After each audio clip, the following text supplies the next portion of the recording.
Well, good evening, everyone. It is 7 o'clock.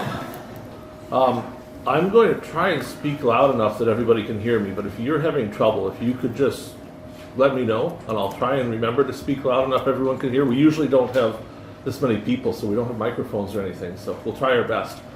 This is the special meeting of the Council of the Municipality of Swan Valley West, held this 20th day of June 2023. Present this evening, myself, Reeve Bill Gade, we have Deputy Reeve Brian Burek, Councillors Blasha, Kushnerek, McGregor, and Neely. Tonight, Councillor Zabroon is absent. He's not able to join us tonight. We also don't have our videographer here that we normally do, but he did send a recorder, so we have his recorder here, so he's recording audio of the meeting, but we won't have video of it tonight.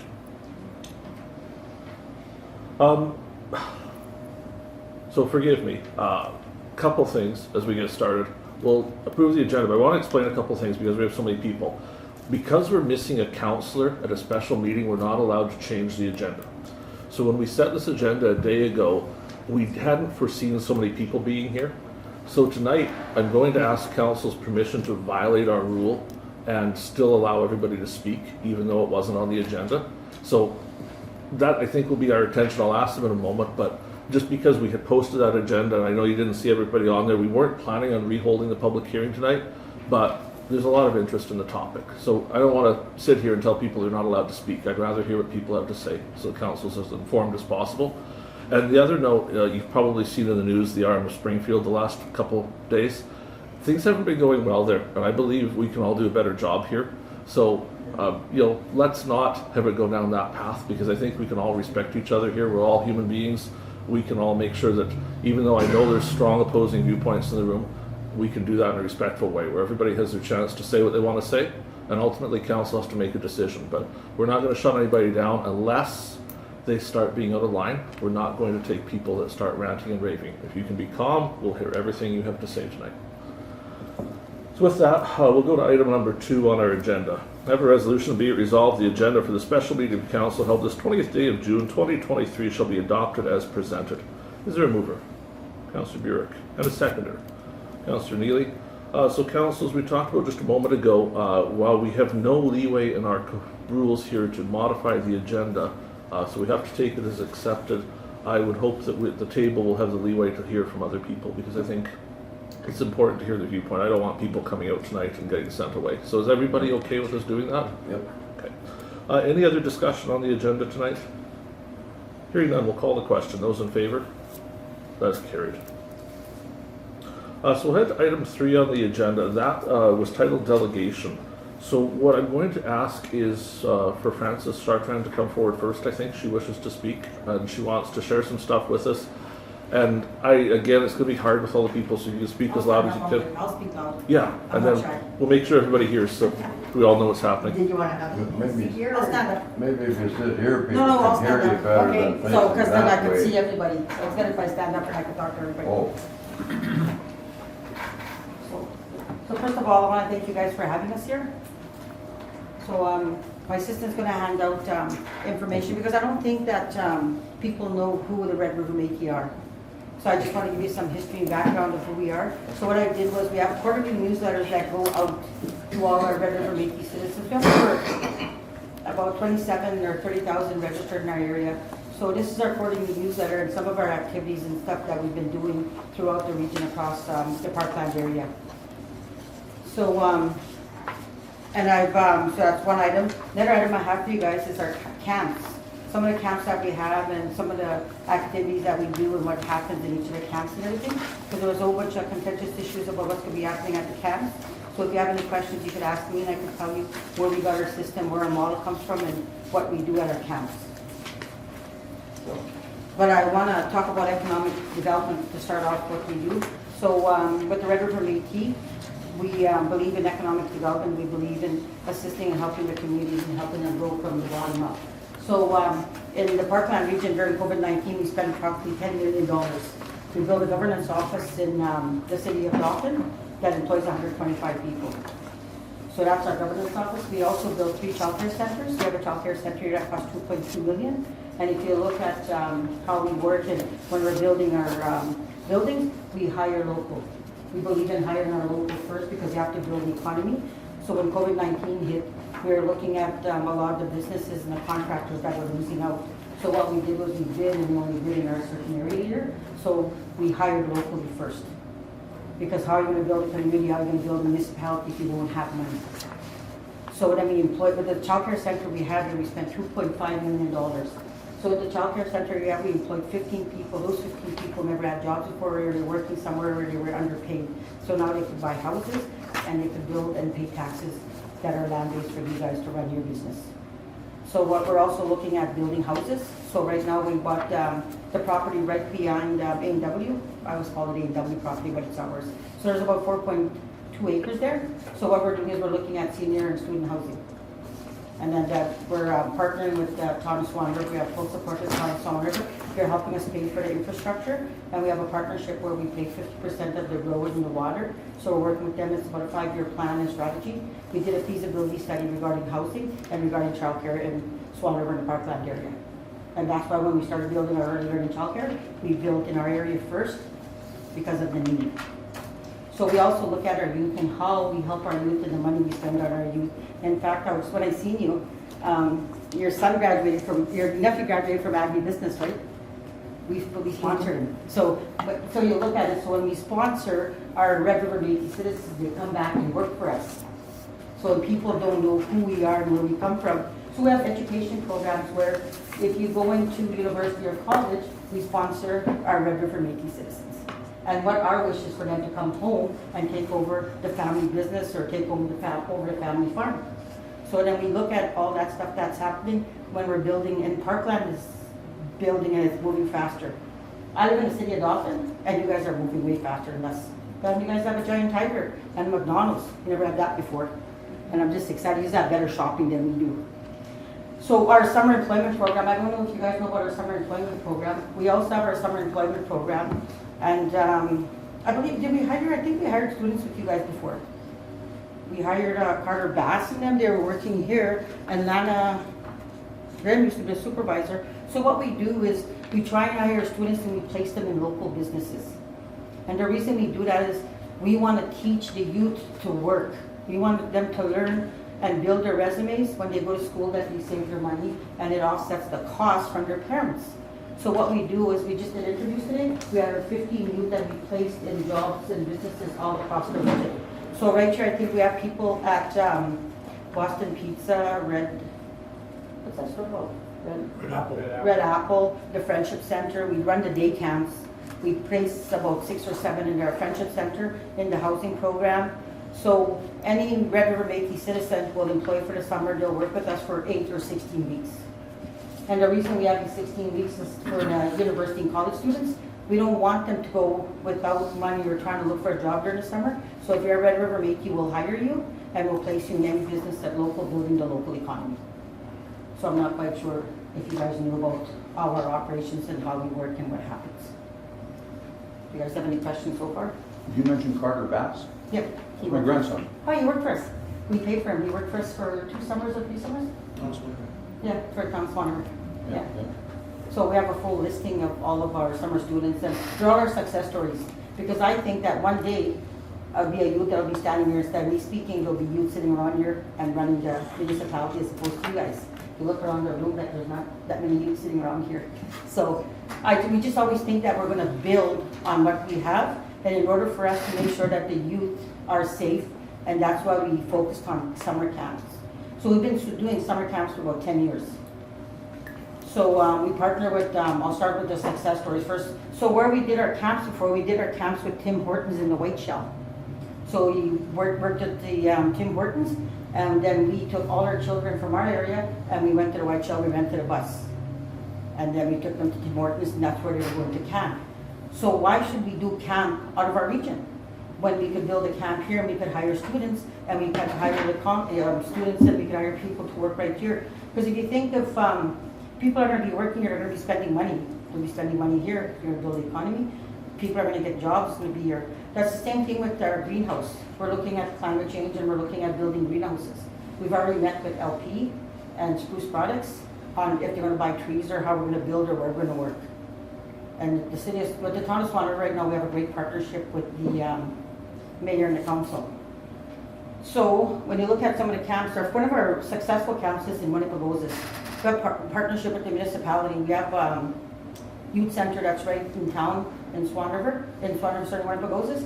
And then we have a youth camp at by the beach. It's beautiful. If you guys ever get a chance to go down there when Pagos is, go for a ride down there. So we have about 20 students that come in, and we work with the local historians, I would say, our elders and our seniors, where they take our youth fishing. They take them on those big fishing boats, 6 o'clock in the morning, and then they pick them up at 8 o'clock at night, and then they have a big barbecue. The elders come in, they play music, and then they listen to music, they play the fiddle, and they learn about the history.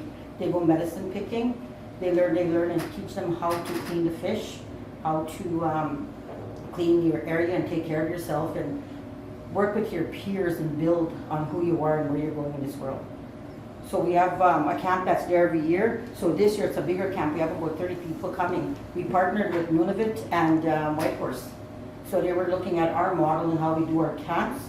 So they're coming down this year. So it's going to be an exchange program. So we're going to have 10 youth from our area that are going to go to that camp. They have to be between the ages of 18 to 29, because in case something happens, and you have to be very careful, make sure you're responsible when you sign your release. So they'll teach them how to go fishing on those big boats. They'll teach them how to go look for medicines. They'll teach them how to play the fiddle. They'll teach them land-based on what to do when you're out there. They'll teach them safety. We have a partnership with Red Cross. We have a partnership with Winnipeg Canoe Company. They come in and teach water safety, and we build on all that stuff. So some of the day camps are from 11 to 14, and the older ones are 15 to 18, and 18 to 29. So all our camps are supervised.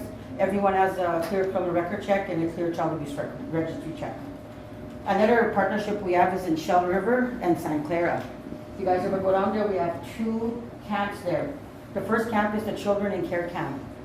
So everyone knows about Child and Family Services, and some kids are having rough problems. And so what we do is we partner with Child and Family Services in the region.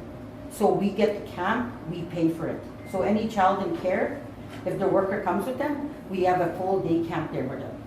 And the same thing goes there. They teach them how to go fishing, they teach them medicine, they teach them how to do the sash. They do a lot of land-based programming where they go picking berries. We go to we bring them to Kettle Hills, they go pick blueberries there.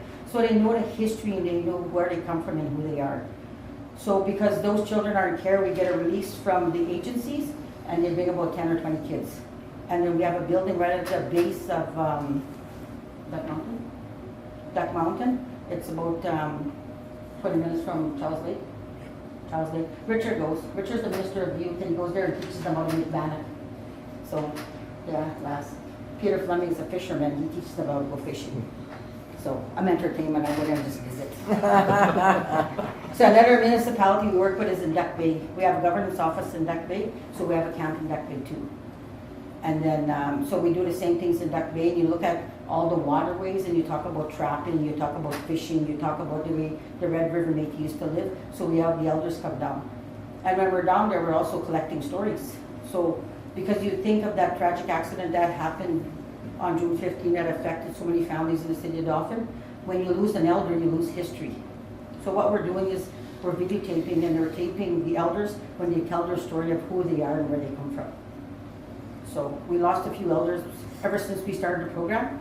So we have that video. So we give the sash, and we give our Métis sash, and we give a flag and that history to the parents or to the families that lose the loved one. So they remember, like, some of the elders that they have, like some of them were like 70 or 80 years old, and they talk about when they lived, their parents lived through the war and what they did, and they had to move from one place to the next place, and how they had to live off anything, just wildlife. So we're just trying to give back the kids on where they come from, who they are, and give them energy and make sure that they can be proud of who they are. And a lot of people have misconceptions that we're First Nations. We're not First Nations. So if you look at the Canadian Constitution, you look at Section 35, then you'll look at Indigenous people. And when you define Indigenous peoples, you have First Nations, you have Métis, and you have Inuit. So we're a Métis, we're a Red River Métis. We're unique because of the battle and what happened in 1870s with Louis Riel. So when they made the promise and the commitment for the land base then. So we're the only Red River Métis, our only Métis anywhere in Canada that went to the Supreme Court, and we have our land bases identified. And right now we're working with the federal government to get our treaty. So it's a new treaty, it's not like the First Nations treaties, and people don't understand that. So as soon as that's all finished, maybe we could get our lawyer or some of the staff to come and do a presentation to you guys, so that people could understand that. So another one of our camps that we have is up in Manitoba House in the Lonza area. So they used to have a trading post there. You guys didn't know that. So there's about 5 acres off Lake Manitoba where they have a trading post. So we have some of the elders and they come and talk about the trading post, and they take them fishing, and then they talk about the history and how people migrated coming up there to the Hudson Bay and did all the fishing, the beaver trapping and stuff. So like it's all about education and learning and land base. And language is one of the most important things, where they learn how to speak their language. So we have the elders that come down that speak their language. Myself, I'm from Duck Bay and I speak Soto. I understand it. I can speak it, but I'm not fluent. So my children speak French and English. So I know they talk about me all the time because I don't understand it. But we talk about them because we speak Soto. So there was some questions that we had regarding our camp. So what I did was I bought some pictures for you guys to look at. So if you look at the camps and you look at the children that are attending the camps, these are some of the programs and some of the stuff we did. So this is one of the offices that we have in Northwest Métis Council. And we built a Head Start program there. So they have 20 children that are there, and we have a governance office where the children, we employ about 8 summer students in the summertime. And these children come from Winnipeg's Camp over the Duck Bay. And they stay in tents overnight. So we don't have campers, we're not glampers. So they stay in tents overnight, and they're supervised 24 hours by staff. So we have some games with them. We do some games with them, and they learn how to build. They learn how to chop wood, saw wood, how to make a fire, and do all that stuff. So I taught, people are visual learners. So I taught that, I did a PowerPoint presentation with that. I was like, give you guys pictures, because I'm not really good in technology. So we also have a winter camp where we teach people how to fish in the winter time. So they go in and do nets, and we do fishing. And I have Peter Fleming's picture. We're just laughing because some of the kids say, we get up, it's -30, do we have to go fishing? I said, oh, when our ancestors were fishing, I said, they used to say, oh, we're not going out today, it's too cold. Of course you go fishing. So they make sure that they go out and they learn how their ancestors went fishing like 7 or 6 o'clock in the morning. So we have Peter Fleming here. Peter, where's this? Oh, that's not too long. Where? Not here. Too long?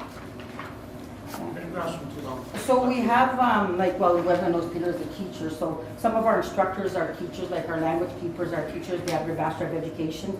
They've been teaching for like 40 years and they're retired. So the elders that come down, that was their business before. We have ranchers and farmers that come out and talk about when they started ranching, when they were farming, and they talk about the history of what they did. We have entrepreneurs that, like little Foxy Clarkson, he had his business for like about 50 or 60 years. And then he was the only gas station off Lake Winnipeg's, and he was right by the fishing. What do you call it? To go fish. Yeah, off the government dock where they used to get gas and they get groceries and stuff before they go out to go fishing. And they used to go out fishing for a week at a time. So the children that are selected, and you sign a release, and they're selected from the local executive, which is the governance structure. So the local executive will probably be similar and equal to the municipality. So they select the children that are in there. And then this is where they get to work with their peers, and they get to learn our history and do stuff that they like and that we want to teach them. And then of course they always have safety. So when they're going with the elders, like Peter does a safety lesson. We have people from different organizations that come in and assist with safety. The province of Manitoba, we have a partnership with them. They come and do safety with us also. For example, the summer career program, we employ like about 60 students right across the parkland. The first day they start, they come and meet with us. Then that's where they learn about, they do Métis 101, they learn who the Red River Métis are. Secondly, they sign all the document forms, and we have someone from Service Canada come in and talk to them about taxes, about putting money in the bank, about time management and money. Third person that will come in there will be Friendship Center here, and what they do is we're building resumes.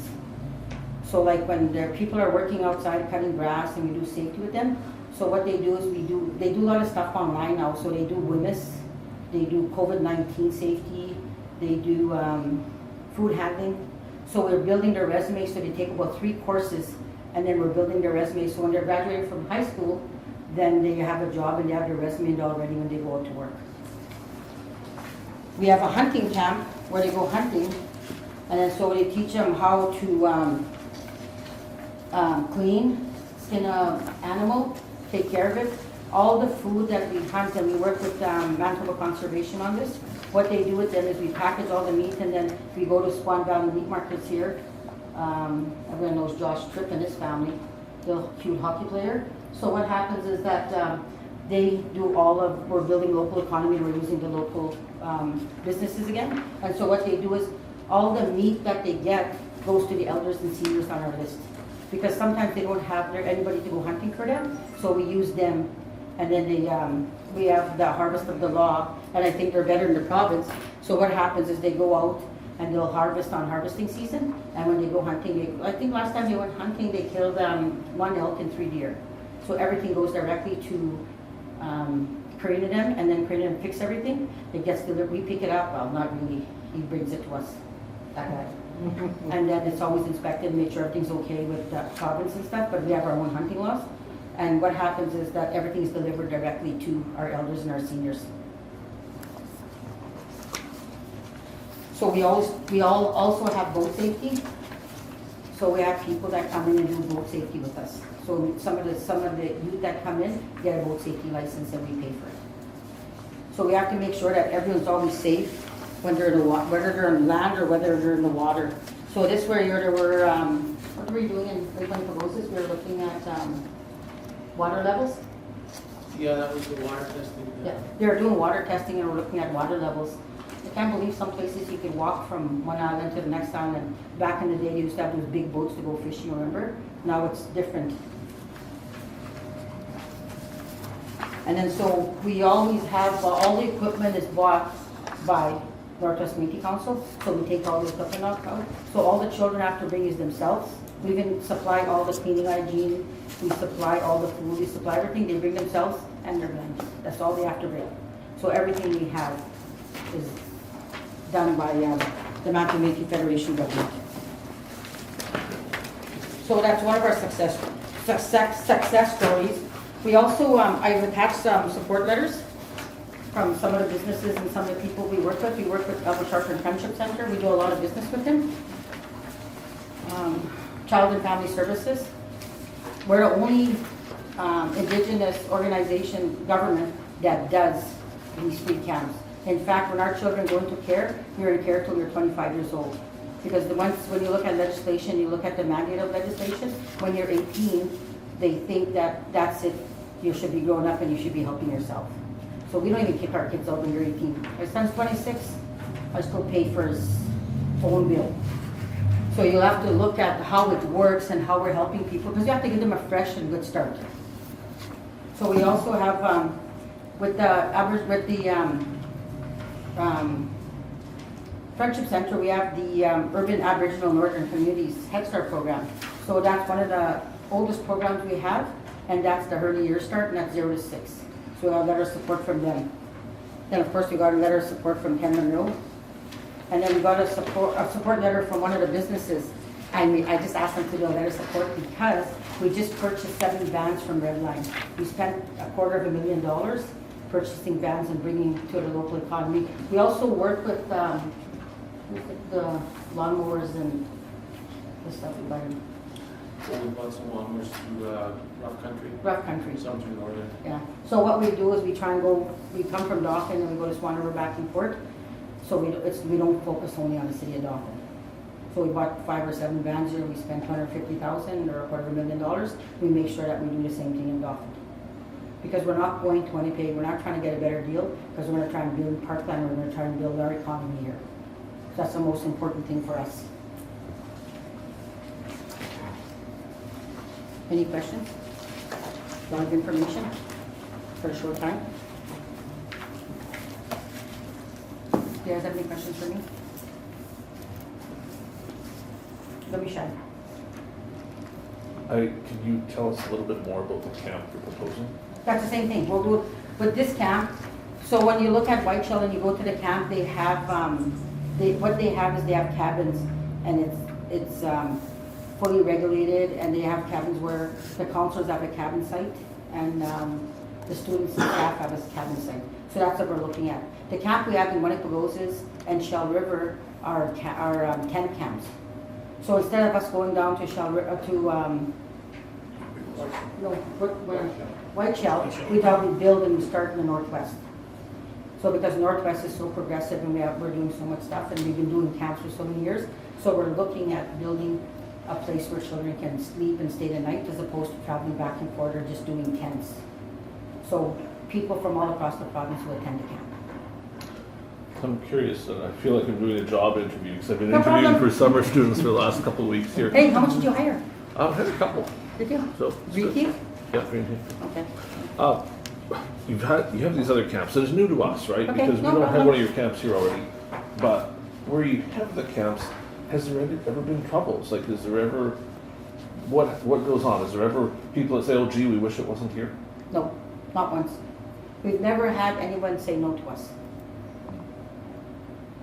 On that note, I hope you guys have an appeal process because we'll know how to do that. No, we haven't had no problems or anything whatsoever at any of our camps. The only problem that we had, I believe, is that we never had a safe, warm space for them. So when you look at where we have our camps, like in Manitoba, we have a youth center there. So if there's a hailstorm or something that happens, then we move the kids from the outdoor tents into the youth center. And Shell River, the same thing, we have buildings on site there. We have the Shell River Jamboree, if any of you guys like country music. We have the Shell River Jamboree on July 7th to 9th, that's run by the local. I think tickets are like 50 or 60 bucks, and it's a great weekend. It's there's no alcohol served. They have free camping, and they have entertainment like the Campbell Brothers will be there. Dwayne, what's your friend? They're in the valley. There's square dancers that are coming in from Monday. So it's a lot of food, fun, and laughter there all weekend. So when that's done, we go right into the camp with Shell River, and we partner with the municipality there when we do our camp, and they come and visit us and check on us. And then we work with Parkland, Natural Resources from Charles Lake. They come and check on us, and they help make sure that everything's ready. And sometimes they take us on their boats. This is really good stuff. Thank you. Council, do you have any questions you want to ask? No? Are you looking at my picture? Yeah. Nice pictures. Yeah. So when you look at it, then we also have a language component there. Hey, it's in there. Top page. I'll tell you what's also in there. There's the agenda. So if you guys want to go to Shell River Jamboree, so we have Darren the Valley's band, D-Town Steppers, Rocket Billy, Melissa St. Godard, Jerry Serrata, and it starts Friday, Saturday, it's done on Sunday. So does it say how much it costs? Weekend pass is 70 bucks. Friday pass is 30, Saturday's 40, Sunday's 30. So it's a weekend and people get to visit and see who they are. So that's all of our events are non, there's no alcohol or drugs. Thank you very much for your presentation. Your energy astounds me. You can keep going. It's fun. And I love the fact that you're so focused on economic development. You know, I spend a lot of my time in those circles too, and it always is so good to hear other people trying to build their community. But you have to think about it. If you don't have your youth and if you're not providing programs and services there for them, where are they going to be? You're going to find them on the streets. They're going to be doing drugs. As opposed, you're going to have them in the camps every day. So if you have them in camps from Monday to Friday, or from Thursday to Sunday, then you're not going to find them on the streets. And then a lot of the camp counselors, like for example, we just did interviews today. They hired 15 at the Friendship Center. So there's 15. Hey, there was twin girls. What's those twin girls' names? They were cute. One was sick. Graduating, Avery and, Addie. yeah. So one was sick and we were laughing because we were, They're my nieces. pardon? So one is sick, right? We're taking pictures.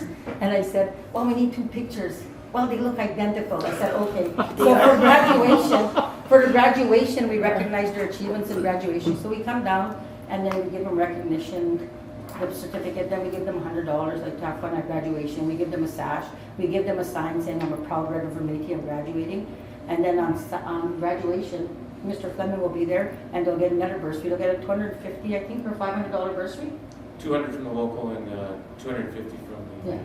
So it'll be there, so every Red River Métis citizen will get that also. And on top of that, we told them if you're going to school and you go to college, we pay your full education and your tuition. And if you go to university, we have a scholarship program up to $5,000, and we follow them through their whole career. And the last year, we pay your full tuition and books, and plus you get a living allowance. So we try and support them in every way they can to be successful. And my wish is always that they come home and they come back and work in our communities. So we're starting at a younger level. All right, thank you. Do you have anyone else from your group that wanted to speak tonight? There's not talk? Well, I was on the agenda, but I didn't want to change your agenda. If you had questions for myself, I'm the Associate Minister of Natural Resources, so I'm in charge of the harvesting portfolio. Along with my minister, we have a plant. I'm also Associate Minister of Environment and Climate Change, so just sort of to give you an idea on what my position is.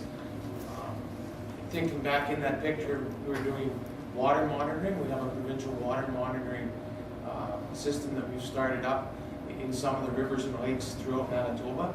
So that was last summer. They were starting some preliminary, starting the monitoring system. So then they'll be back again this summer to do some more monitoring. I was confused in the picture. I was trying to figure out whether they were doing the fish spawn survey or whether they were doing the water survey. So we have, we're in the second year of our fish spawn survey right now on Lake Winnipegosis, where we, this year they have gone in and put some underwater cameras into the areas of the main spawn. So on Lake Winnipegosis, there are a couple tributaries that particularly feed the lake, that the fish go up, the walleye go up and spawn and produce most of the walleye for that lake. So we have cameras on that lake. You can actually see the fish come in front of them. And I've seen some videos, and you can see the fish in front of it kicking around in the rocks and different things. Raccoons look pretty scary in them, but that's a different. We also have a trapper, a man at the Nintendo. He said he'd take the kids to go Yeah, trapping. Randy Bronconeer, does some trapping out there as well. I wanted to just add, I suppose, to Minister Sharkin's education. So I'm very strong in the education. Those of you that know, I've do you guys want me to stand up? Yeah, No. please. You want me to stand up? Yeah, so. You can hear me all right? Okay. So, either way. So, I've taught here at the high school now for 20 years. I just passed through my 20th year. Before that, you know, I was here the whole time. I worked at one of the businesses. Moved up here in '98. Originally, I'm from Winnipegosis, so I've got strong ties to the area. We've been around. But building on the growth and the employability of the youth, that's where it all starts. So Minister Sharkin talked about bringing them up. You know, we have money for school, we have money for jobs. Once they finish their schooling, we do have a homeowners program that the Métis citizens are eligible to access their first down payment on a home up to $15,000, plus $2,500 of legal costs for that home, which is a very big jump start for persons, right? For anybody. So particularly for students coming out of school, you know, you've got your job, you know, you get your first job, you have a very low wage, all your money is going to rent. So with this program, that money can now go to a mortgage because you've bought a house, you have some equity. So we're very big on building the families so that they become more self-sufficient and aren't reliant on, you know, a lot of other services that, you know, people may have to rely on when they fall on hard times. So Minister Sharkin also talked about the treaty. So that treaty is 153 years in the making. The purpose of the agreement that was signed or that was negotiated 153 years ago was a head start for the Métis of Manitoba when they signed that treaty. Well, the federal government kicked it back, kicked it, and by the time that lands were there, all the land that was, that the prime land was gone. And it's a big, long, sordid story, but basically, here we are 153 years later, trying to get that head start for the Métis that formed the province of Manitoba, that were the fathers of Confederation. So, In fact, we have 160, since the program started, there's 897 that have bought houses across the province of Manitoba, 164 bought houses in the Parkland region. On top of that program, we also have the HELP program, and the HELP program is a program where we spend up to $18,000 for homeowners that are having problems, or like some of the elders need a ramp, or there's mold in the house or something. So it's a forgivable loan, and you have to live in your house for 5 years. So they're assessed on the need basis, and they're prioritized by the city of Winnipeg in our home office. So we have staff that come and do assessments on the houses and stuff. So I think we have over 300 intakes just in the Parkland alone. So then when you have these programs, that program we spoke about, they stay in the house for 10 years. So they're not going anywhere for 10 years, they're paying taxes to you guys. And then you look at the other one, they're in there for 5 years. And then they could sell their houses after 5 years. So it's a head start, and you're keeping them there to make sure that they're staying in the community and they're building a community. Thank you so much. Yeah. so I'll just add to that as well. I know it sounds like we're just giving you all this information and about how good, you know, everything. But we just want you to know what, you know, what we're about, some of the stuff behind us, because you don't know us from, you know, if you're not in, you know, I guess the circle, you don't know what's there. And the words I like are, you don't know what you don't know. Yeah. So a lot of it is the education. So it's to, you know, tell people and sort of, at a staff meeting the other day, I talked about the 3 distinctive groups. There was a teacher that came up to me after and he says, I didn't even realize there was a difference. You know, he says, I just thought Indigenous was Indigenous. He said, I didn't realize the Inuit were different than the First Nations and the Métis are different. I said, it's not your fault. You don't know. So that's the whole purpose, is the education. And I do know with this youth camp, there were some concerns at the last meeting, harvesting, you know, coming in and shooting all the animals and different things like that. But we're a very progressive and very, we have what they call the rules of the harvest, the laws of the hunt. So with that, you know, it's 4 big game animals. In a nutshell, I'll make it quick because in the essence of time, and it's so darn hot in here. Please do. You know, 4 big game animals per household. So, you know, that might be an elk and a couple of deer. So if I went in, you know, I get my tags, I'd be able to shoot an elk, a moose, 2 deer, a bear if I wanted, a caribou tag. Can't shoot caribou here. Can't shoot moose here with the closure. But everyone in my house couldn't go and shoot all those animals. You know, in my house, you know, we shoot maybe an elk, a couple deer a year, and that's it. Could I shoot more? Yeah, I could shoot more, but it's conservation. So you're always looking out and trying to do that conservation piece, and that's, you know, it's part of the education. So just because you can do it doesn't mean you should, right? We have to preserve it and try and build and keep what we have as a resource. Because it's not going to be any good if we have a youth camp and we say, oh geez, you know, we're going to have a hunting camp, there's animals. You know, and we start shooting all the animals. Well, you know, anybody can come and shoot all the animals with all the ground lying around there. But nobody wants that. We own property there. We want to use that property to keep teaching and keep enhancing our culture and educating.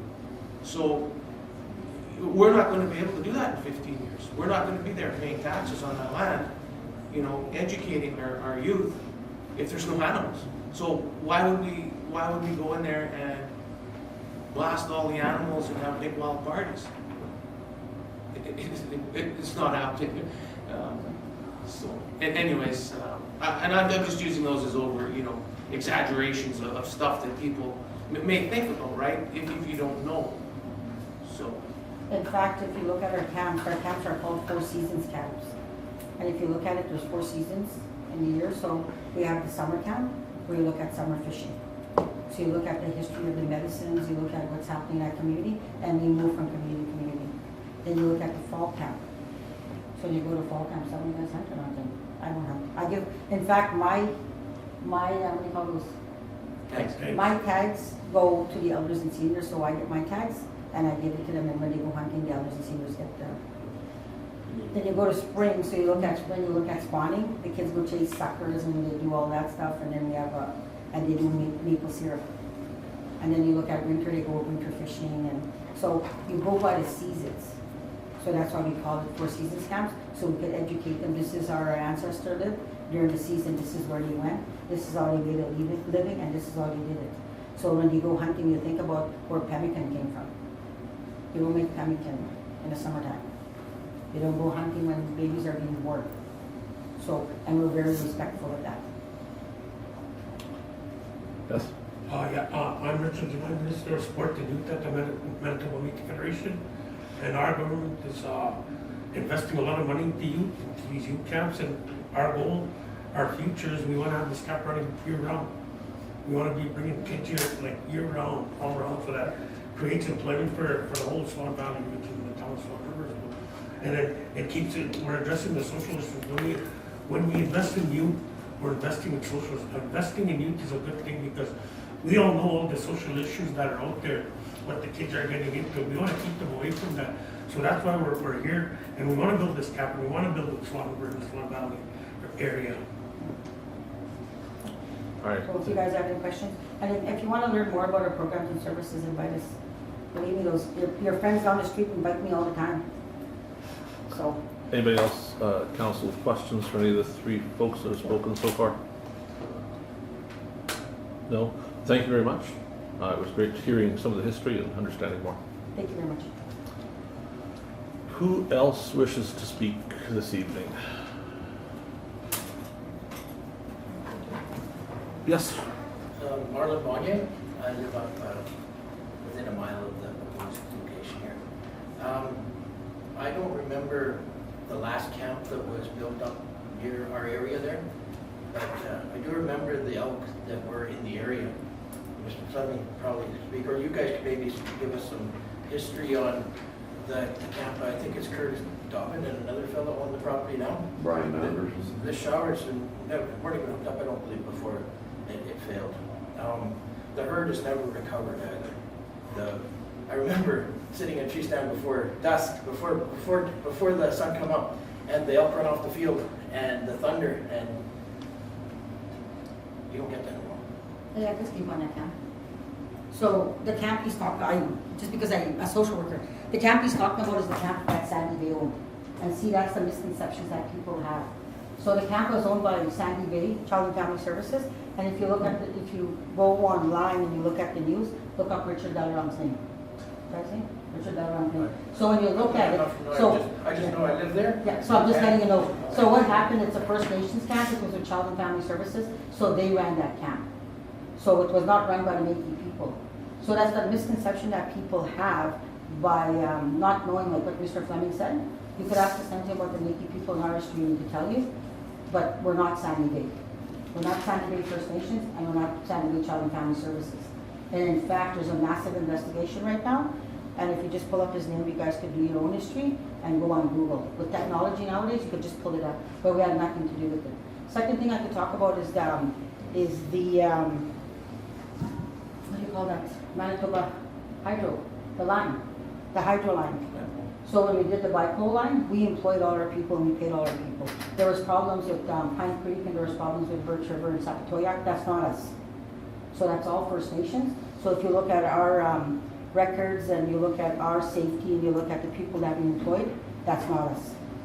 So that's the misconception when Peter says, just ask us and I'll let you know. But that camp was Sandy Bay camp, and that camp was purchased by the CEO, which was a private deal. And you're right, it wasn't complete yet.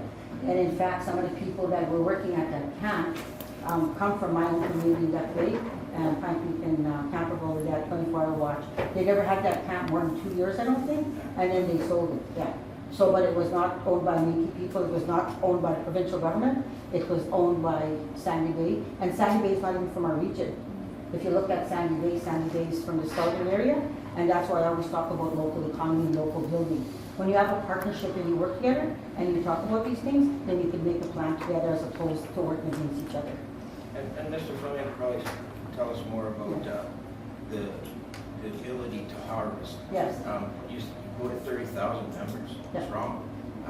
There's 140,000 in the province of Manitoba. But this is just registered through Yes. the. No, 140,000. member meeting. Yeah. So, these people, everybody, for animals. It, And Respectfully, though. You quoted the act or whatever where you can harvest and bring to somebody who can't get out, so. So that's why the camps are important. For people that can't get out and people that are sick and staying home, we try and make sure that they get it. And not every household harvest for, our harvest is for. Like for example, myself, I could get 4 and I could harvest, I don't. They do 2 or 3 and they give it back to the people that are housebound, they give it back to the elders. We do hampers in fact, I'll tell you something, we do hampers right now because of cost of living and everything that hit COVID-19. We spend approximately $100,000 at the co-op in town here. We spend $700,000 at the co-ops around here, making sure they can get groceries. So how we enhance it is by giving them some deer meat or giving them some help meat. But we're not gonna go in there, we're not going in there to kill, because we wanna make sure that we preserve for my children. In fact, my husband is trying to teach my son how to hunt. He's not even a good hunter. So he went to my late brother Albert when they went hunting, and then he said my son will never be a hunter because he makes too much noise and he's fidgety. It's a youth camp proposal. Yes. The people that will be hunting will be youth? Or The is people- any no. Métis? Or No. who's- The who's- people that will who's be allowed to hunting- use the facilities? So so when you have a camp, the youth will be using the facility. So when you have a youth camp and when they go hunting, it's 18 to 29. The only hunting that will take place is. Depending- program That's hunting? not use. Like Dustin Folks, said folks, that it folks, won't folks. be used. Dustin said We're that not it won't gonna- be used. we're not gonna start going around in circles here, okay? One at a time. So there's different, so I told you there's 11, I told you there's different levels. If I go back and you guys were listening to me, it goes from 11, so you have 0 to 6 that are DLCC, so you go to DLCC camp. Then you're gonna have 11 to 14, and if you look at service kind and look at the rules, 15 to 29. So 15 to 29 is not my rule. It's the funding rule that we get from the federal and provincial government, 15 to 29. I could bet anybody inside here that there's some kids that are between 25 and 29 and still live at their parents' house. So there'll be students there up to age 29, Yeah, and so you are going to be hunting out of that yard or school. when we have our hunting camps, yes, we will. Land-based training. Yeah. Land-based training. The Sandy Bay group, that was just a good example of Yes. how things go wrong. Yeah, so, And And who's gonna govern how many animals? Natural Resources Well, folks, says to us that we need to draw for tags, that it's not. Excuse me. sustainable. So, That's why I'm down. yeah, so there's something we are here to talk about tonight, and there's something we're not here to talk about. Okay, you need to speak up too, please. We have an application for youth camp. And that youth camp, the definition for youth is to 29, as it is for even here at the municipality. Our definition of youth runs to 29, because that's a federal definition of youth. Anybody, our green team members up to 29. That's a Yep, non-issue, I'm right. not arguing But that point. specifically, what we aren't here to discuss is anyone in this room's hunting rights, because this council doesn't get the opportunity to set that, nor do we want that opportunity, frankly. We're quite happy to let the federal government and the provincial government deal with those issues. We don't set harvesting limits, we don't set harvesting rules here.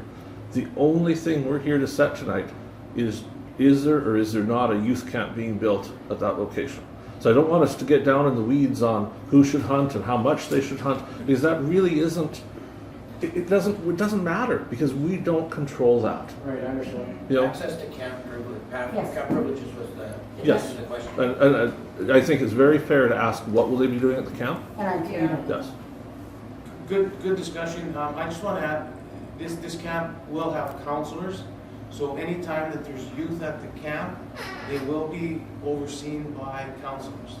So the counselors are overseen by the bosses, the camp is ultimately overseen by the BTW, which is myself, Mr. Chartrand, Minister Chennai. And as I said earlier, every person, They're not going there alone. Yeah. They will have counsel, they will have counselors that will oversee Yeah. and have to follow. and every camp counselor, every staff, or anyone that's holding a gun, anything that goes with that, I just want to let you guys know, safety is the most important thing, it's a priority. Everyone has a PAL, so what are the license, PAL? Possession and acquisition I license. must say one, Hunter safety. hunter safety, even I took it. So Thank you. everyone could be safe. But I want to make sure we hear from everybody tonight. So I'm sure there's lots of other people that wish to speak to. Who wants to speak next? I'll go ahead. Yes, hi. Crystal, our community is more of a retirement community, and it really wouldn't matter, sorry, it wouldn't matter what camp came in there, because it sounds like there's kids all year long. And to get to the camp, the people that drive across our property, there's a gate, so they're right across our edge of our property, and we're right on the edge.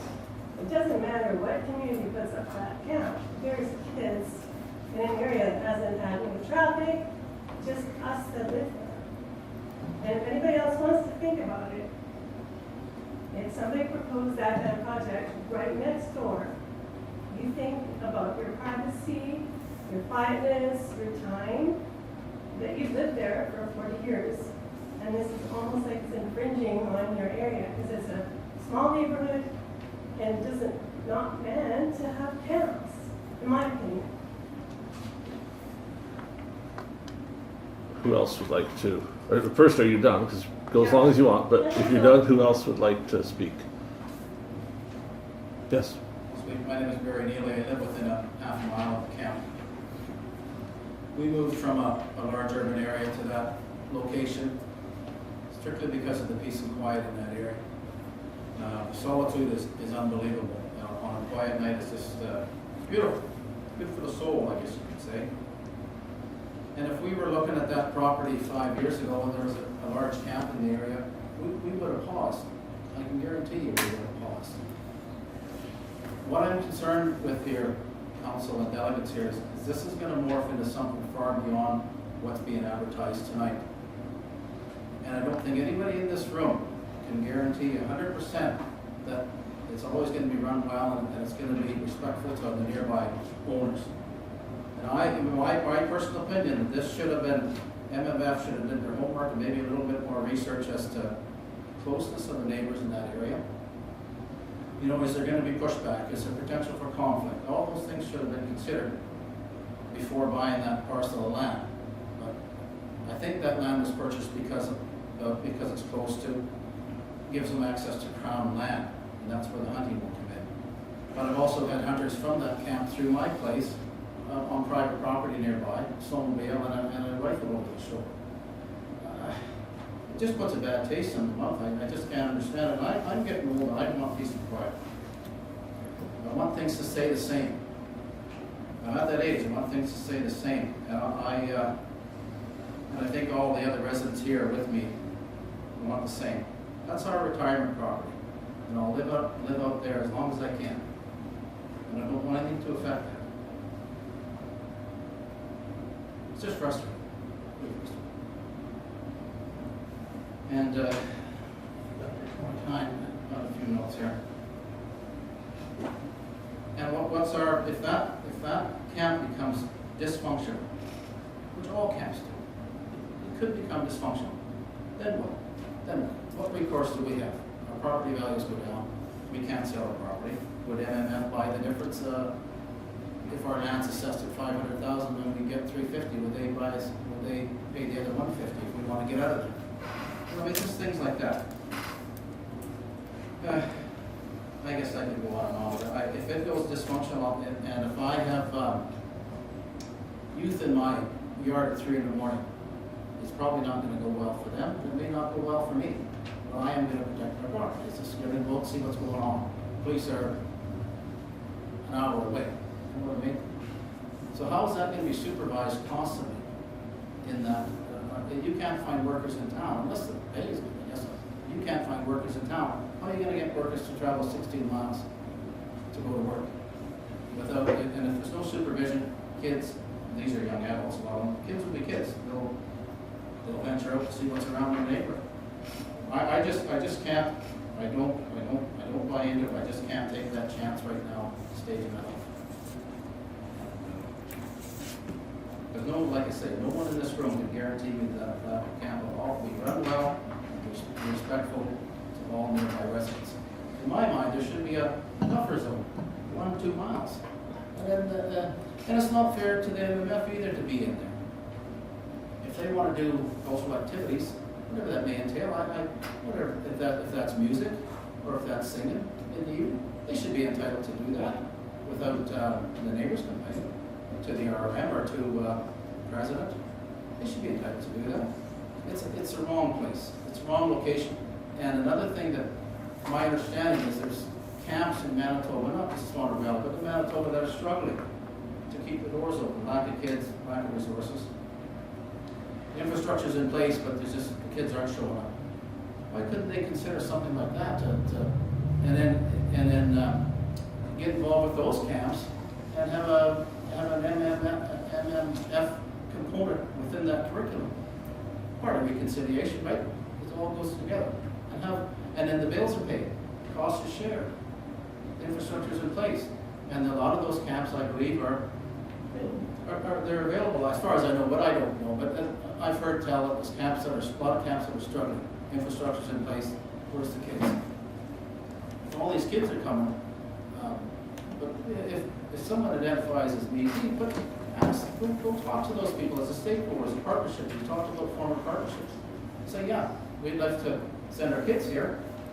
We can help with the cost. What we'd like to see is a component of Métis culture within that camp. What would be wrong with something like that, as opposed to plopping it down in a nice, quiet little neighborhood? It is nondescript bush, by the way. I mean, it's nice, but it is nondescript.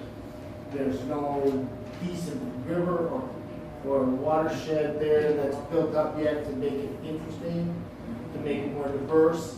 It is, like, I mean, that's just tough walking, and needed hike, that's the last 2 miles home.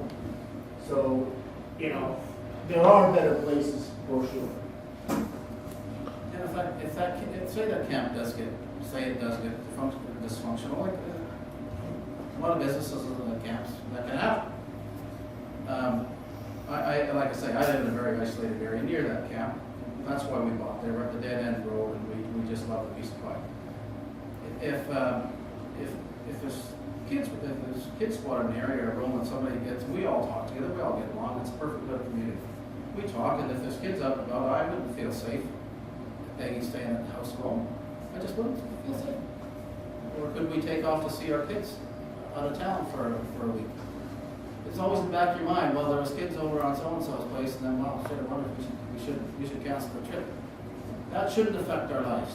That camp should not affect our lives in any way. It shouldn't. It should. It should not.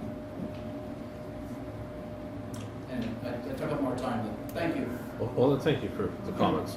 Does anybody else wish to speak this evening? Yes. A couple of comments bothered me there. You're speaking about hunting, and it says the Métis make up their own hunting laws. I'm just wondering how far does that go? So I again, haven't been able to get a moose license since eternity. Métis can come in and shoot moose, and they can harvest quite a bit. so again, there's no application before council tonight to hunt moose. You know, and They're laws. I completely understand you have concerns, and I don't say that your concerns are not valid. This is simply not the forum for them. We cannot change hunting rules. That's not the role of our council. Our role tonight is about youth camp. And so as far as But they've already done that. we haven't, other levels of government and the courts have. It's not something we made a decision out of this council. As far as hunting from the camp, for having youth learning how to live off the land-based training, the hunting that will go on there, that's fair game questions tonight. But the overriding question of hunting rights for any group in Canada is not something that's fair for this council. We don't have input on that. You have more input than we do when you call your MLA and your The point MP. I'd like to make is, all the stuff that's been talked about is a great big sell, so that everybody home in mind is pile of money's come to the valley. Granted, they're gonna spend a bunch of money, but, at what cost? I'm not sure why that little parcel of land was picked out of, it's, right, Borders Crown, next after the Crown comes the park, and access is all over the place. But we have to live there. And a little story too, when I moved there, I used to have at least 50 to 60 elk in my field every day, every night. In the years that followed, there's harvesters come. And now I have none. So I don't believe that they will not infringe on the properties around to do their harvest. We've already had And it happen it's already happened. from that camp. There is no camp there now. Well, So it can't have been that from camp that, that's from done that that. property. So, It would appear it's just being used as a staging area, but yeah, that's, yeah. Mr. Malt. Hi, Jim Malt. I'm kind of staring at everybody because I'm hard of hearing, so if I sound like I'm yelling, I'm not yelling. And you can yell back at me and it's normal. You'll have to put up with me a little bit here. I kind of have to go by notes because I don't think off the cuff real good. I live up there. I'm only a half mile from the camp. Sorry I wasn't at the first meeting. I was away on vacation. I had come in and I spoke with Pat a week before the meeting and we had some discussion on it and I did have a lot of questions, but we didn't have any, or I didn't get any,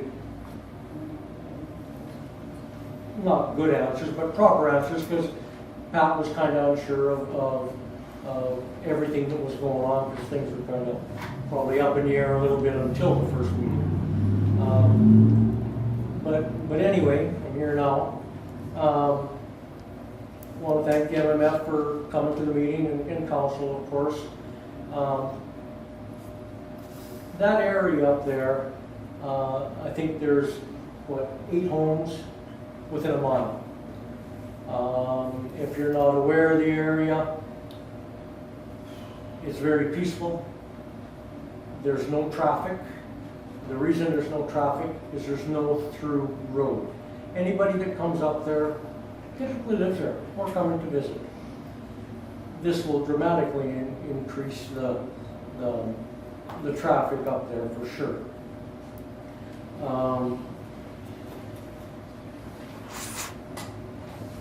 A few of the questions that I asked Pat, and she told me, well, I think you're just, subject to the rumor mill. So tonight, I want to bring that out. And one of the things that was said to me is this, like a youth camp. What is the criteria to enter this camp?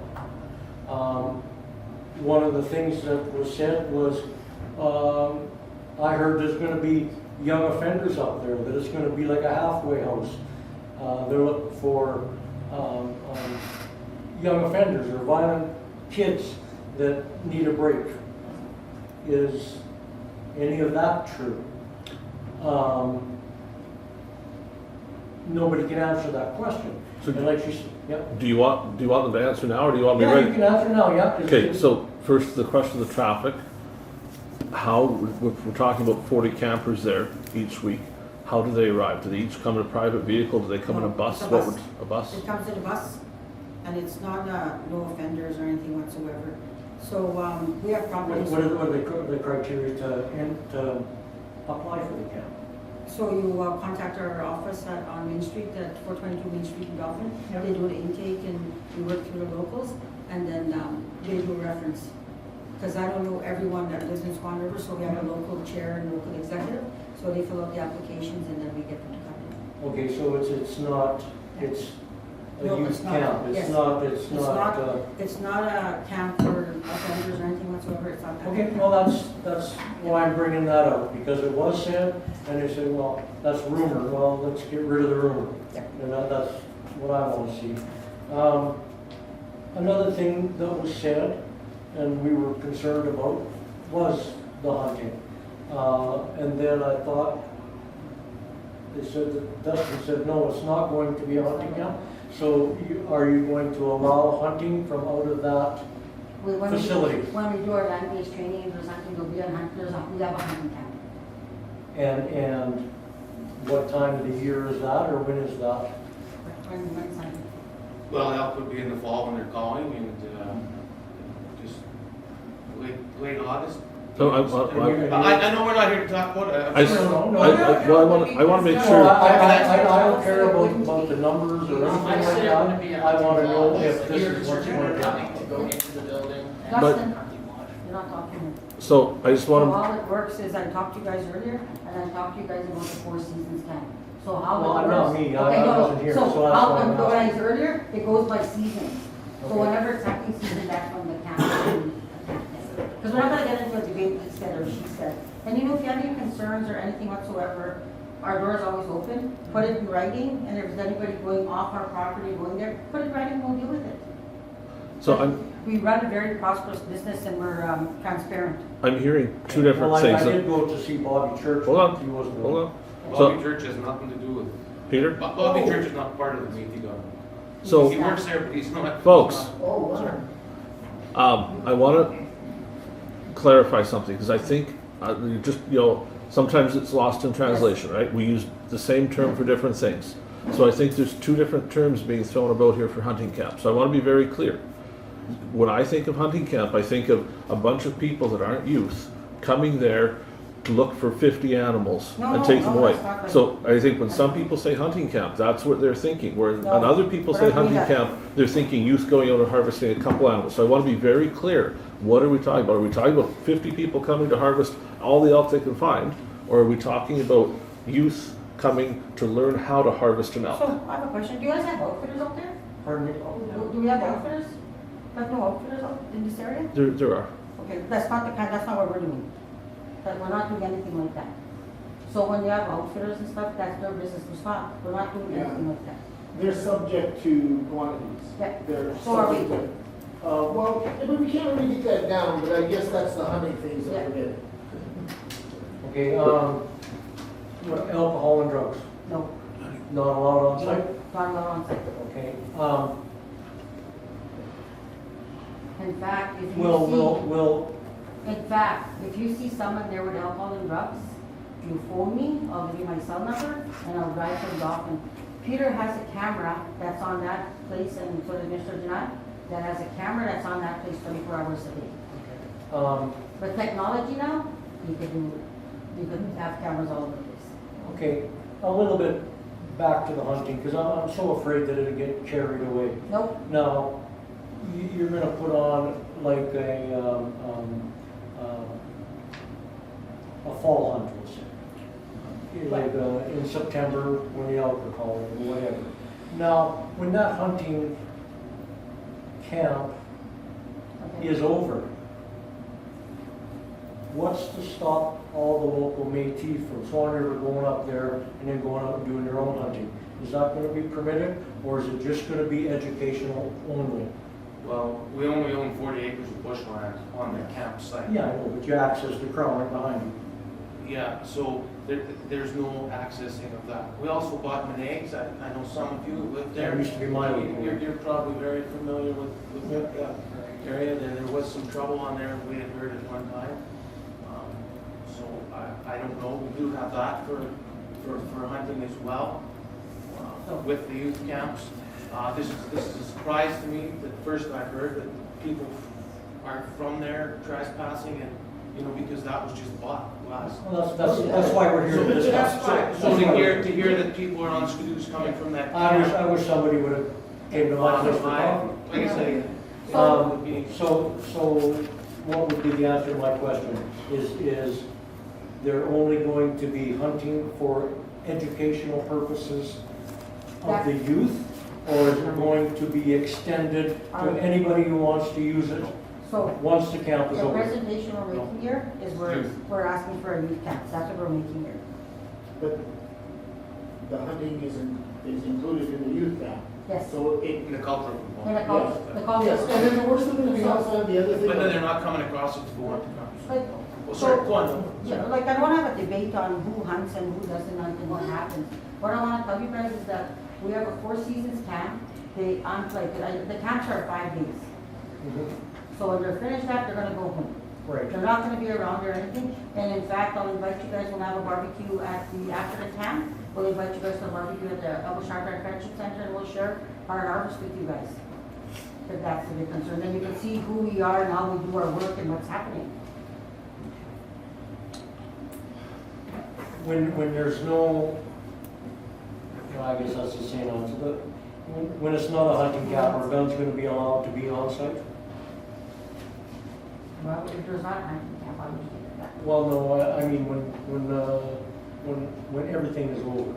What I'm getting at, after your camp is done, my biggest concern is 10 or 15 guys go up there, not kind of honor what's sustainable up there and shoot a lot of animals. Like there's people night lighting and there's people that are going up there to hunt and stuff.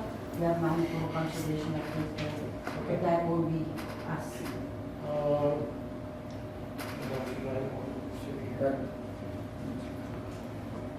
Well, just like Barry covered this as well, and I just want to read what I had for notes is you know, we all picked this location because of its peacefulness, and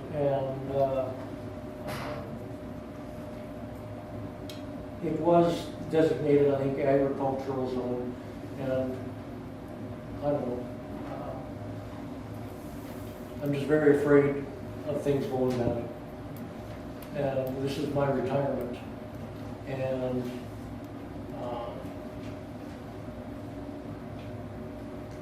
somebody has to really be accountable if things go bad.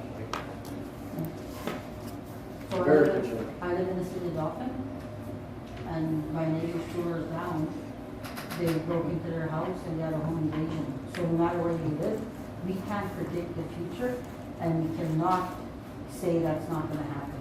So right now, and that's why I talk about a youth camp. When you look at a youth camp, we talk about trying to prevent children from living that kind of life.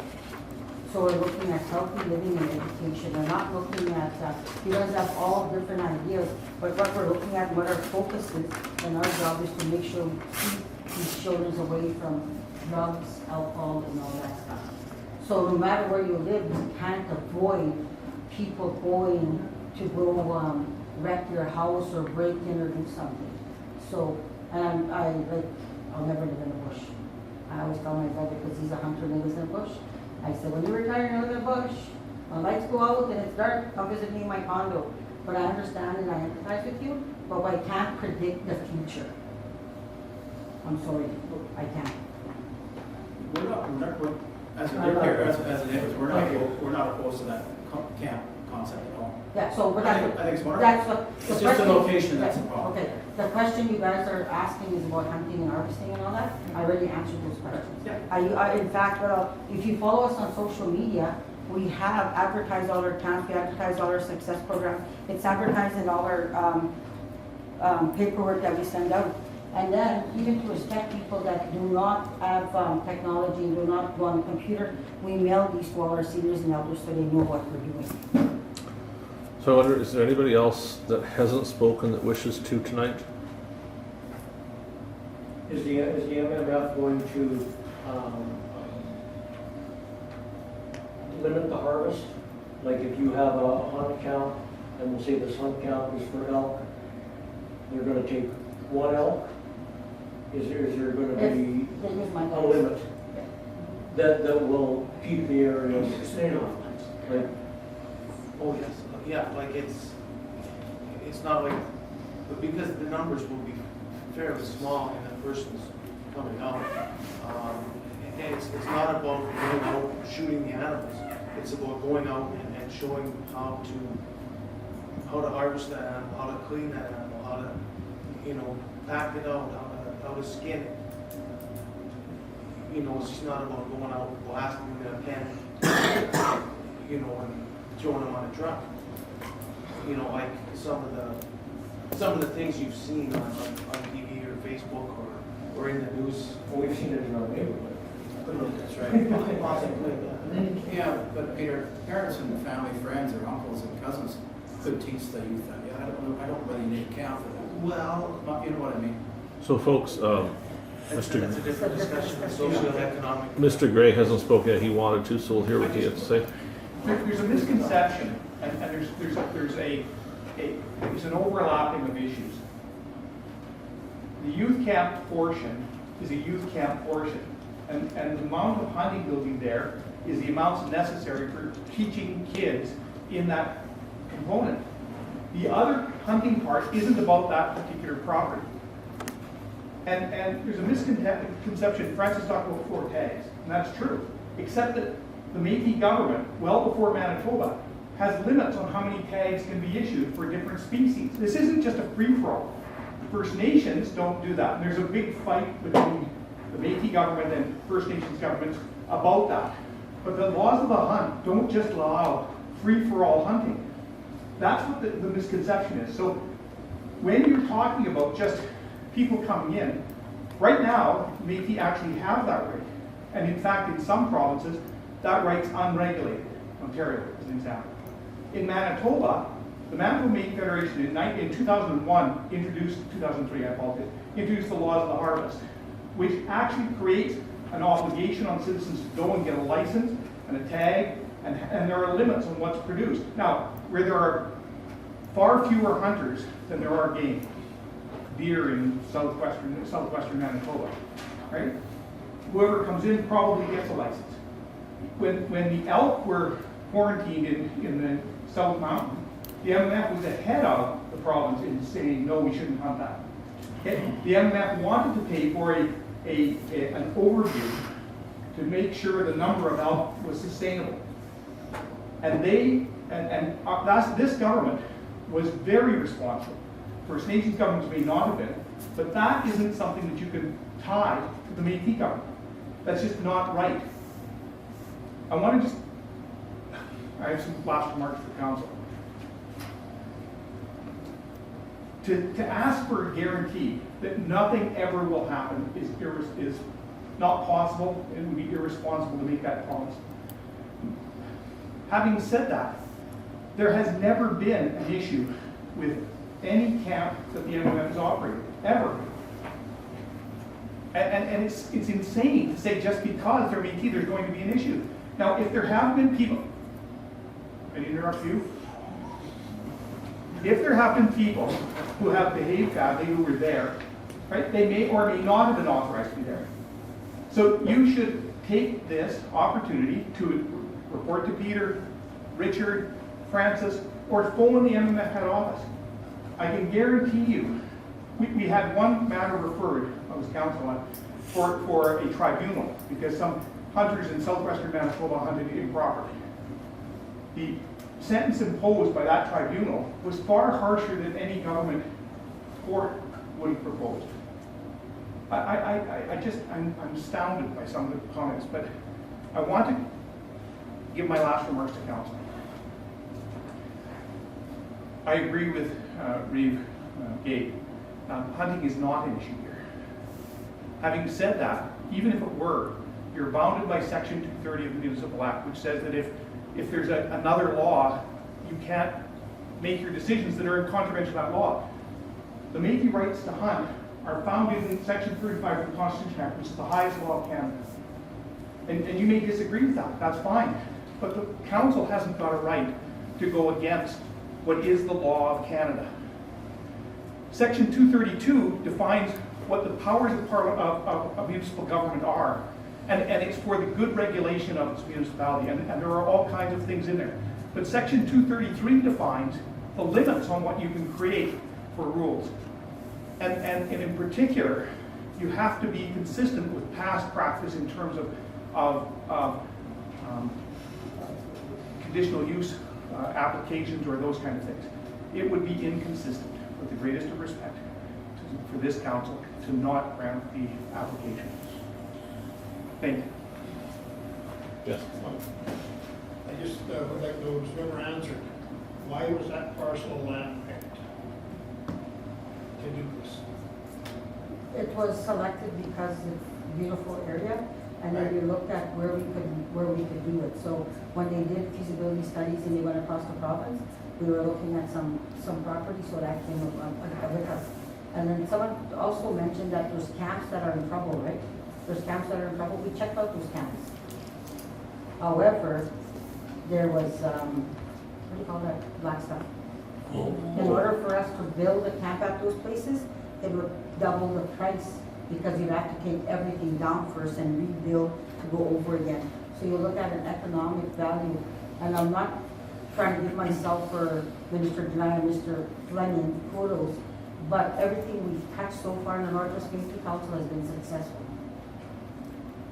Another thing that kind of confusing, gone away on the hunting has been beat to death already. We're talking about There's everything. other issues, there's 3 more seasons there. Now, in that parcel of land, what good is that little parcel of land for the other 3 seasons? Other than being around a bonfire singing and No, because when you're there, you could go to Blueberry Patch, right? You know where Blueberry Patch is? I used to go to I do, I'm not Blueberry. allowed to go in there though, I would kick out of there. So do we. Same with us. We go in there and they kick us out of there, but it's the same boat as you. So what, we have to go certain times, we get kicked out. But then there's things that you could learn and you look at land base and survival and stuff. And you gotta look at, say, it's close proximity to a town, for hospitals and If RCMP. you're just traveling around, how is this individual learning? Pardon me? If you're just traveling around all these different sightseeing tours and that. You're not just traveling around. There's always activities for everything you do. You look I don't familiar, know what what's you're your gonna do name? with that little parcel of land. As soon as we do our agenda, I'll share it with you. Pardon me? As soon as we do the agenda, I'll share it with you. As soon as we do the agenda of activities, I'll share it with you. Is it correct? You look familiar, what's your name? Well, my name's Calvin Blondie. Pardon? Calvin Blondie. Now, okay, if you've got I still bother you on how this camp will, Did you ever go camping? what kind of a success rate do you have of, like, how many kids are gonna be there at one time?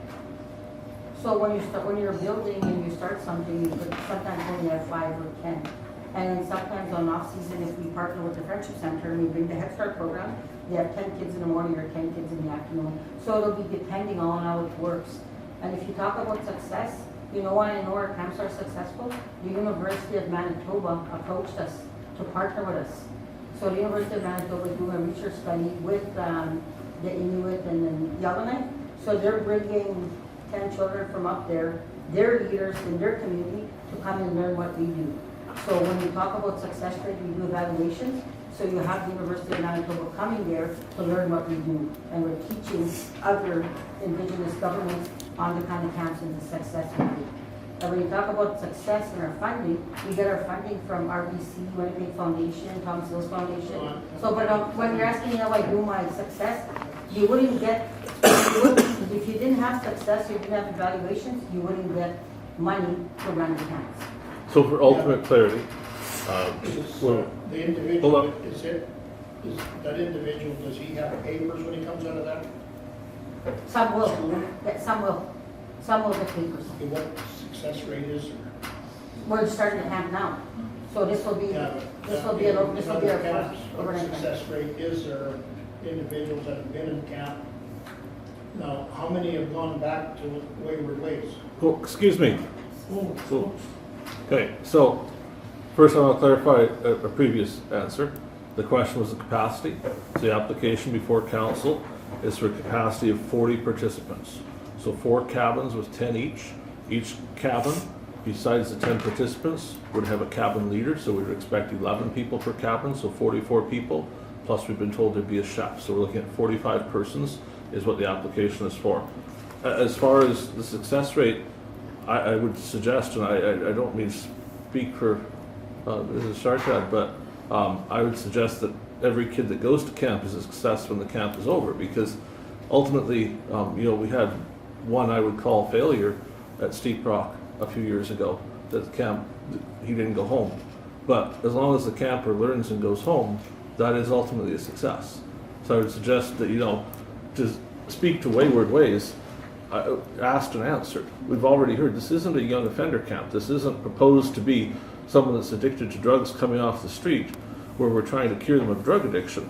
We're talking about a camp the same as the Wellman Lake Youth Camp or the Madge Lake Bible Camp or the Steep Rock Bible Camp or any other camp that operates. And I don't know what we would ask them for success. I don't want to start badgering someone here with what's your success rate, because how ultimately do we choose that success rate? Do we ask how many kids committed a life to Jesus? I don't think that's a fair question. Like, that's not what this camp is. This is a camp where kids are going to go and learn. We have to try and stick to that issue. We're not going to solve the problem of, unfortunately, people addicted to substances. And there's plenty of people that are, and that's not what this camp is. This isn't about trying to get somebody off substances. This is simply about getting kids to the point where they don't start trying them. And that's a success, right? I would like by 8:30 to wrap up this portion of the meeting so council could move on. Is there anybody else that has things that, very burning on their heart they feel they have to mention yet? Or have we covered most of the concerns already?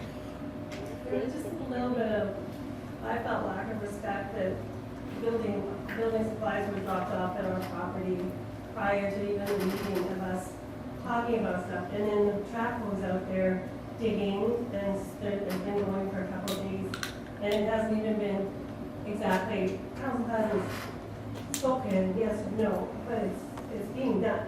They tried to drop it off at our gate, which should be. So all you guys have to do is, if you send something in writing, I'll leave my address here. If you send something in writing and I'll deal with staff. If that happens, then we'll deal with it and we'll be responsible for it. But we're not gonna be able to deal with something if he said, she said, unless you put it in writing, then I can deal with it. We've been here with the track going, so I saw it come down the road and Six. Yeah, but that was a failure of an on-site manager.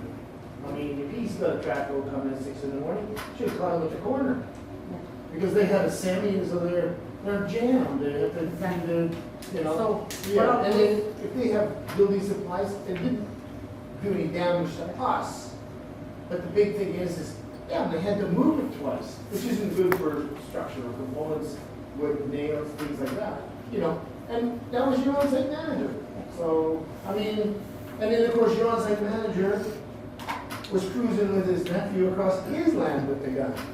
And the gun and the hunting, if you disregard that, it's a safety issue. So, Okay, because now we got road hunters possibly shooting into our property, and I've caught them doing that. Plus, we have fire from the other angle back across our property, because they pushed the boundary of the property right to the end. They drove right through between, So- past our house. so in order for, That was Gone Church. as the administrator, what I need to do is, if you guys put it in writing, I'll deal with it. And then, no, seriously. And then secondly, another thing I tell my staff, phone the cops. I tell my staff, if anybody phones and is irate and causing problems or doing something, you hang up on them. 0% tolerance, 100%. And secondly, is phone the cops. I suppose it's 100%, because if they're not safe and they're shooting like that, phone the cops, that's what I would do. Yeah. We don't want the police up there, that's the thing is. Well, We then, haven't had them up there since we moved there. We Well, don't then want use an our- issue. We don't want any youth camp there. Doesn't matter what it is, we don't want any youth camp. We want peace and quiet, we don't want to hear any music playing. We want retirement, quiet, living. That's what we want. That's why we bought our place. Are we good? Have all the concerns that everybody has spoken to at least once, so all the concerns are on the table? Is it fair that there's nobody sitting there saying, well, there's this one other thing that I wish I'd said? No, we're good? There probably will be. Tomorrow we'll fix it. Okay, so folks, what we're going to do, we're going to move to item 4 on our agenda. So council does have a resolution that we tabled our last meeting. We're going to bring it back. We're going to ask our mover and seconder to bring it forward to debate, because we don't debate a motion here without at least having it on the table, so we'll bring it to the table. You're all welcome to stay. It's our intention to do this in open council. What you're not welcome to do is interrupt. Council needs to do the business of council now. So we're gonna go around the table, we're gonna discuss it, and I get there's strong emotions here. No one's gonna be particularly happy as we discuss this because we all have different viewpoints, but please be respectful of our process because we ultimately have a job to do where we have to make a decision. So please stay, you're welcome to stay, but let's not get into a screaming match later on. So we'll go to 4.1 on their agenda tonight. We have a conditional use application to review. Whereas the owners of Northwest 2434 27 West Legal Subdivision 14 have made application for conditional use to build cabins for Métis Youth Camp into the AG agricultural zone, and whereas the Council of the Municipality of Swan Valley West has held a public hearing in order to hear those who may be opposed or to be supportive of the proposed project, now therefore be it resolved, the conditional use permit be approved with the following conditions. Emergency contact information will be provided to the property owners within 5-mile radius of the proposed camp. The youth attending the camp will have 24-hour supervision. Any changes to the use of the property from a youth camp to some other use will need to be presented to council for approval, and adequate signage will be placed to direct traffic to the camp. Is there someone tonight who would like to move the resolution? Councillor Burek. I see a seconder in Councillor Kushnerek. We'll open up debate on this. We'll go around the table. Let's start with Councillor Burek. Oh, we've got to start with the topic. Oh boy, it's a big decision to make here tonight, but I like the presentation that you made. I like the discussion in the crowd. Dustin was here twice. He did very good presentations. He's an excellent speaker. He's a good man. He did well, but I moved the motion last meeting, and in the end we decided to table it because I figured if I don't know the area very well, or if I haven't seen it, how can I vote on something like that? So as a council, we decided to table it, and it was requested that each of us, I don't know how many did, a few did that I know of, each of us take our turn and go up to the two sites, your site and the neighbor's site, and look at the facilities and that, and you have a very nice facility here, top-notch facility. Also the neighbors. I was at the Neely's place, and their place is, I call it paradise. It's a beautiful spot, it's quiet and that, but it's just that there's conditions we added to the conditional use. I just feel that the camp is a benefit to the young people. And I'm involved, not involved, my wife is, she's involved in 3 camps in the valley. There's the Wellman Lake Camp, the Steep Rock Bible Camp, the Madge Lake Camp. All attracts youth people. And like our Reeve said, that they all leave being better. And I'm sure this facility will do the same thing. From what I'm hearing from you, you're the record of the Manitoba Community Federation camp. It's, I just like the comment that one of these business owners did, and I'll just read it. It says that,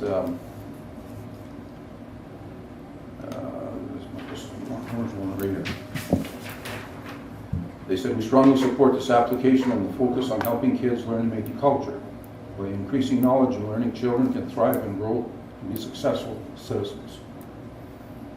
And any programs that help our youth grow and develop into stronger people and make better decisions will benefit our valley. Kind of getting my emotional here, but excuse me. And I fully support the efforts of the Manitoba Community Federation as they seek to grow and provide services within the Swan River Valley.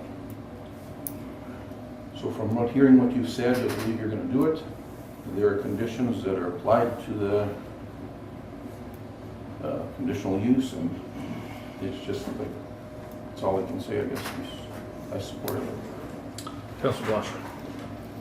So I work with youth every day, so I know how important it is to teach culture, and I know, and I work in a school. I agree that we can't promise what happens now or in the future, but I do remember why, as councillors, we were put here, and that was to listen to all and make decisions to the best of our ability with the information that's presented to us. There is more residents opposed than in favor. Before I could be totally in favor, because I was put here to represent all the residents, before I could speak in total favor. I would like to see more in favor, an agreement, maybe speak it over. And I think that probably should have started before it was ever started, if you know what I mean. And in the past, we've had situations where other variances or conditional use have been applied for, and they were not granted. So it's not a first of its kind, it's first of a youth camp to us, I believe. But that's just how I feel about it. I was put here to listen to everyone, and it's a hard decision. Anything else? That's good. Okay. Councillor Krishnarik. Basically the same as I've stated before. I do sympathize with the region. It is, I came out on the weekend twice actually because it was so nice. The first time I did struggle to find it. Beautiful secluded area, the peacefulness, I understand all that. I would hope that with the buses and stuff you would cut down on traffic. The economic spin-off is a benefit to the whole region. The youth having another place to go, there's definitely benefits that you can see there.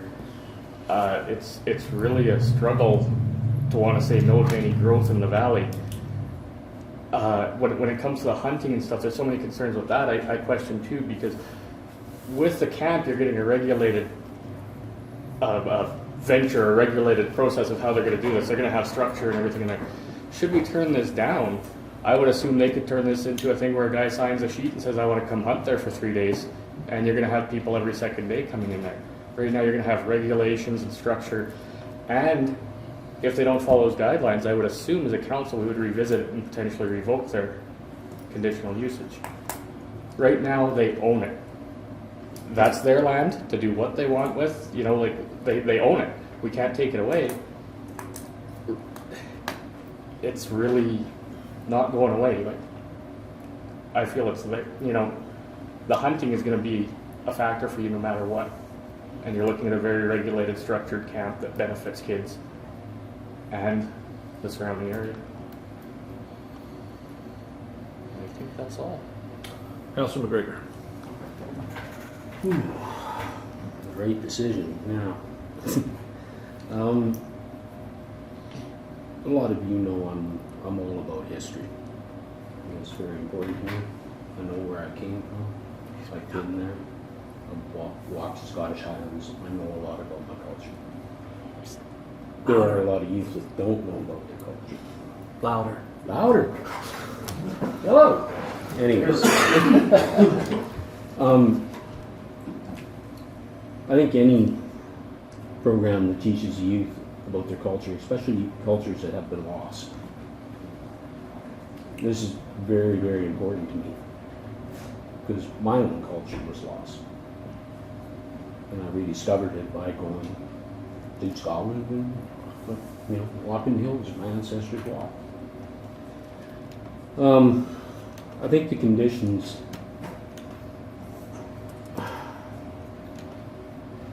as Councillor pointed out over here, you own the land, and so do your neighbors. I think everyone's going to have to work very hard to be good neighbors. And if there is problems, trust me, it'll be back here in 6 months and we'll be hearing about it. Because we do have to answer to ratepayers. Which also is you. The youth are our future, and we have to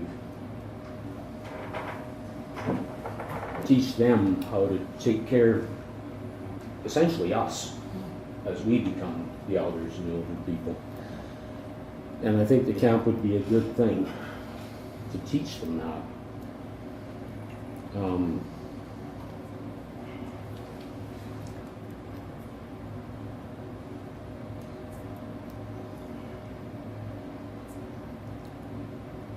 I guess in the end,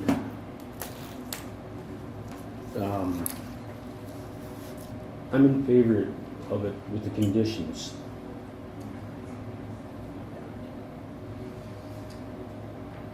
But let's everybody try to be good neighbors, because we don't want an incident. You're trying to help the kids, and I think if we approve this, then we're helping the kids too. That's the next generation. And that's the most important thing. Councillor Neely. Well, I'd like to thank everybody for coming out tonight, both those for and those that are maybe not for it. I've been on councils for just about 28 years now, and I'll be honest with everybody in this room, I haven't slept for the last week since I found out about this. This is going to be one of the toughest decisions I've ever made in 28 years. I have roots in that area. My grandfather homesteaded right by the Manag property. I know that area fairly well for 70 years. As a councillor, I believe I'm elected to represent the people in our municipality. That being said, I'm looking at the numbers of properties up there, and it's roughly 80% of the people up there are opposed to this project. I'm like everybody else at this table. I believe the youth thing is great. I mean, that's where we have to start. We all know that. I don't disagree with you at all on that. But I just think the location, that was mentioned earlier, is just not the right place for it. With that little area up there, there's only, I think, 6 residents within a mile of the proposed project. So with all that being said, I still likely won't sleep tonight, but I will likely side with the residents that are currently there right now. Nothing at all against the Manitoba Federation or the project. I think those things are great. I think it's the wrong place. That's just my opinion. That's where I stand on it. Council, I'll try to summarize the conversations I've had with some people, because I've seen a lot of people over the last several days, because many of them make their way to my phone to talk about it.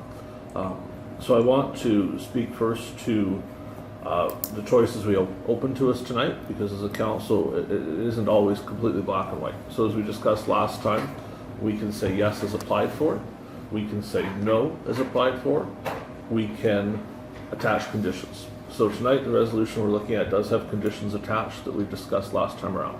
So we're kind of taking that middle road of not saying completely yes, but also not saying no, saying yes with.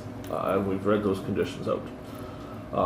In Manitoba, the current legal process provides that the municipal board does have overriding jurisdiction to our council.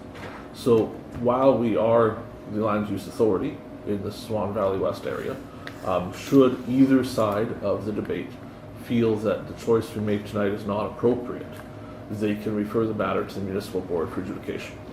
The municipal board would then issue an order, and that would be a binding order upon us. And we've seen that happen. I mentioned the Arm of Springfield earlier. They've been through that process recently.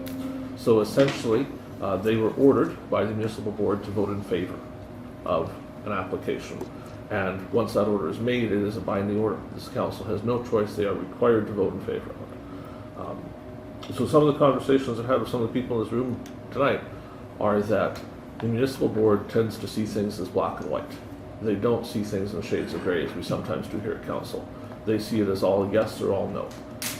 From taking a brief cruise, and certainly Mr. Gray would have more knowledge in those areas than I do, but a brief cruise of the matters that have gone to the municipal board, it would be my opinion that this application as presented, if taken to municipal board, would be approved in its entirety without conditions, given their past rulings.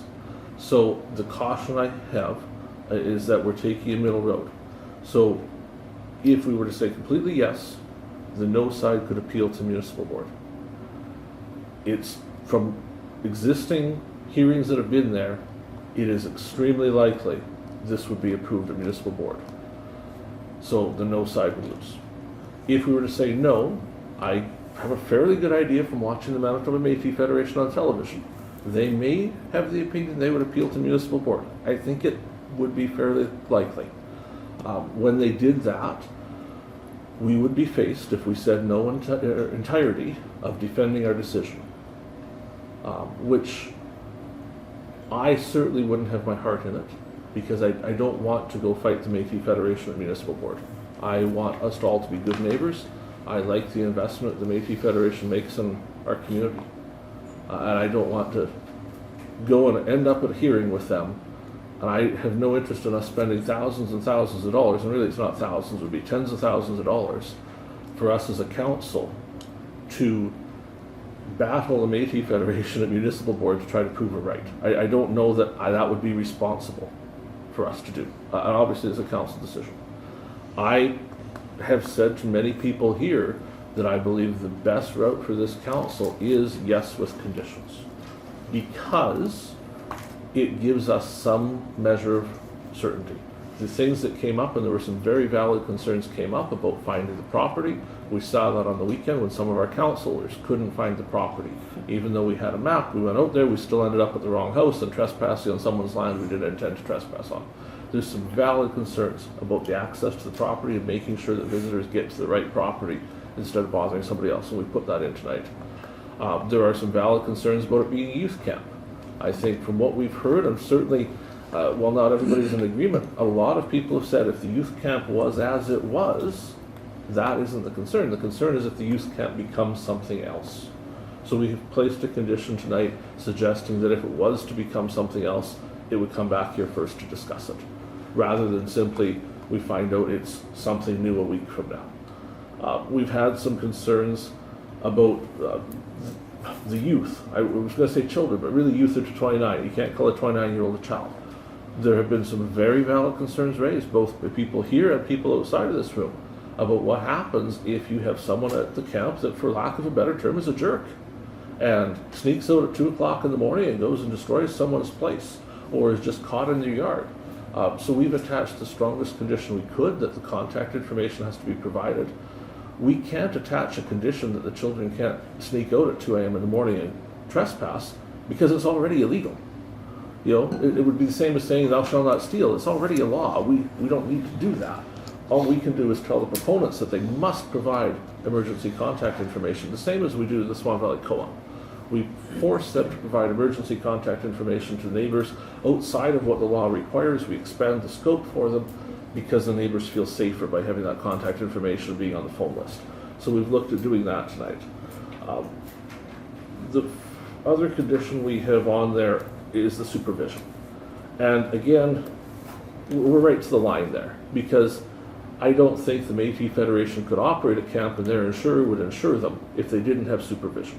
So we're right to the edge of making a rule that already exists, but I think we included it for clarity, that if that camp is operating with youth present, there must be adult supervision. And to us, adult supervision is not a 25-year-old supervising a 23-year-old. It's a much older person that's more than 29 years old providing supervision that can stop a bad behavior. Unfortunately, in our community, we have bad behavior all over the place. You know, we're swamped with that in our valley right now. And it's of all types of people. All people have done bad things here. You know, we've had murders, we've had horrible things. These conditions are probably the most stringent we can make. In conversations with staff, I don't believe there's any other conditions that we could impose that would be legal to impose or that would not somehow tread upon existing law. The risk we run if we approve this with conditions is, instead of having one side that can appeal the conditions, we have two. So we have the Métis Federation that could appeal the conditions to municipal board, saying there should be no conditions. So I have asked their representatives if the conditions that we've suggested are tenable to them. The indication has been, and certainly it's not binding, I don't have a contract with them, the indication has been the conditions are not something they find so onerous that they would appeal to municipal board. Now, the folks that don't want a camp at all could certainly appeal. And my advice, not being a lawyer, Mr. Gray would probably be much more qualified to give advice. My suspicion is if this is appealed to municipal board, if we grant a conditional yes with conditions, municipal board's opinion would be to remove the conditions. So what would come back from municipal board would be a clean yes instead of a qualified yes, like we may be willing to provide tonight.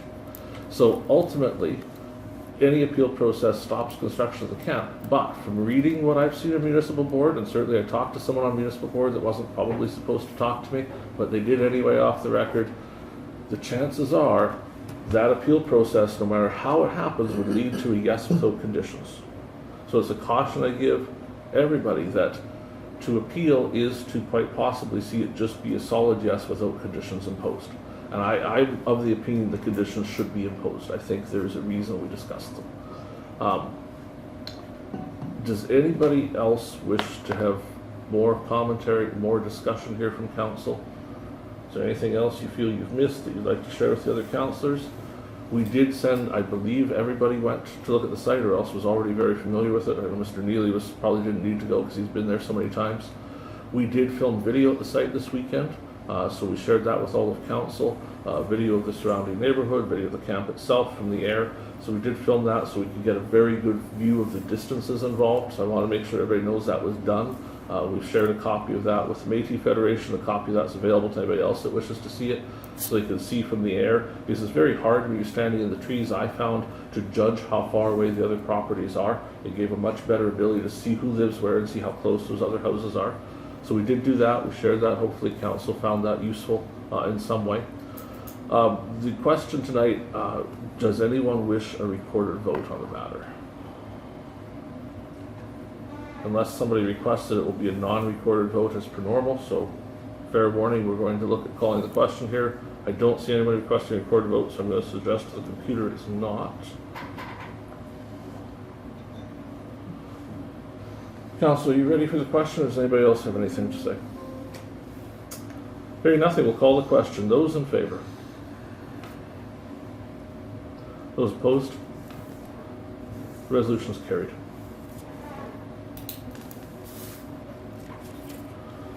We have on our agenda a different matter. I guarantee to folks it's unrelated to this. It's an HR matter. It's in camera.